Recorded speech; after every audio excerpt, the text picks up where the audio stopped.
So the microbiome is your body's ecosystem. As you know, in nature, if one thing goes awry in the ecosystem, it affects everything. One interesting fact that most people don't know is that we are more microbial than we are human. Our microbes outnumber our human cells by a factor of 10 to 1. So that means we are 90% microbial. If that doesn't tell us how important it is to make sure our microbiome is intact and properly balanced, I don't know what does.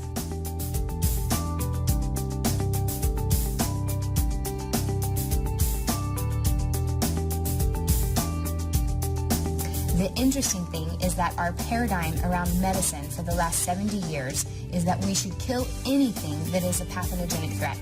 The problem with this paradigm is that in killing the bad, we're also killing the good. And in doing so, we've actually destroyed the very system that is in place to protect us. And that system is called the microbiome. And without restoring that system to its natural state, we'll never be able to live the healthy lives as we are meant to live.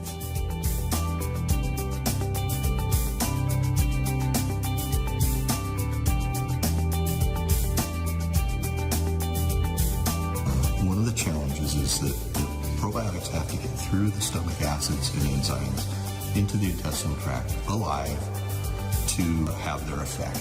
Many probiotics on the market fail to keep the probiotics alive in significant numbers through the stomach.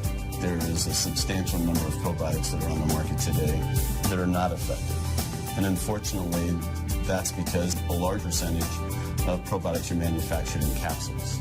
Capsules is not the most effective delivery technology for probiotics.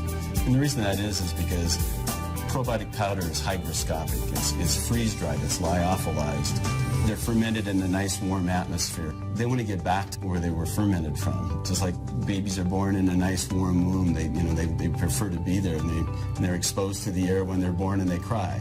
Well, probiotics die. And so probiotics are hygroscopic. They're seeking out moisture wherever they can find it. And capsules, unfortunately, have anywhere from 3 to 13% moisture.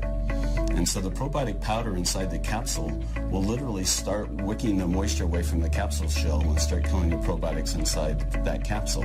There's really 3 things that are detrimental to probiotics: heat, air, and moisture. And unfortunately, with capsules, you have 2 of those elements present. You have the moisture level of the capsule shell itself, plus you have air captured inside the capsule. So if you ever pick up a capsule and you shake it, you can hear the powder inside. Well, that means it's not compressed in there. That's also detrimental to the probiotics, and it starts killing the probiotics inside the capsule. So when somebody buys a probiotic in their health food store, in some cases they may not know when that product was manufactured. And so at the point that they buy it, they may not know if there's any probiotics even remaining alive in that probiotic capsule.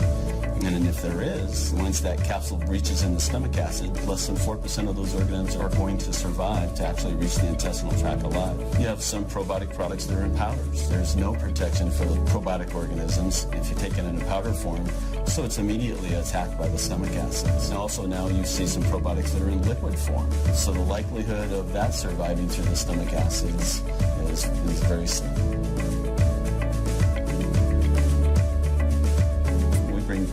Competitive products into our lab, and a vast majority of those products don't meet the label claim that they have on the label.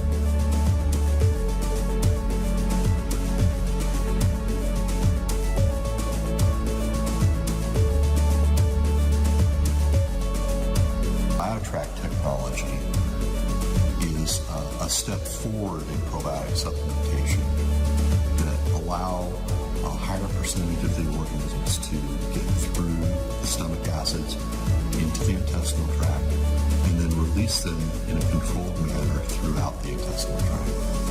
Biotract forms the gel barrier, protects the probiotics from the stomach acids, and it will deliver about 60 to 70% of the payload of the probiotic tablet into the intestinal tract. We monitor our Biotract products through dissolution testing at pH 2.5 acid exposure for 30 minutes and have shown that in general we can produce a formula probiotic that will allow up to 60 or 70% of the viable cultures to pass pH 2.5 for 30 minutes.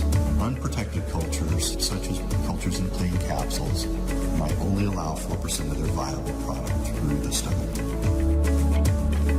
So if you go into your favorite health food store, lots of times you'll see where probiotics are in a refrigerator. Well, I can almost guarantee you that those probiotics are probably either in powder form or they're in capsule form. That's because they almost have to be refrigerated to maintain their shelf life stability in the bottle, whereas the live back technology ensures shelf life stability at room temperature, which is about 70 degrees. And so we have several patented processes for treating those probiotics sort of with kid gloves.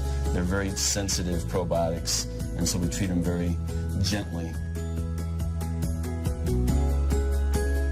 In addition to proper supplementation with probiotics, we highly recommend that you focus as much as possible on a diet high in plant-based foods. The more fruits and vegetables you can eat, the better. Studies have shown that our bacterial makeup can change within a matter of days based on the food that we eat. And we also know that prebiotics are so important, and those come from indigestible fibers that make it past your stomach into your small and large intestine so that they feed the actual probiotic organisms.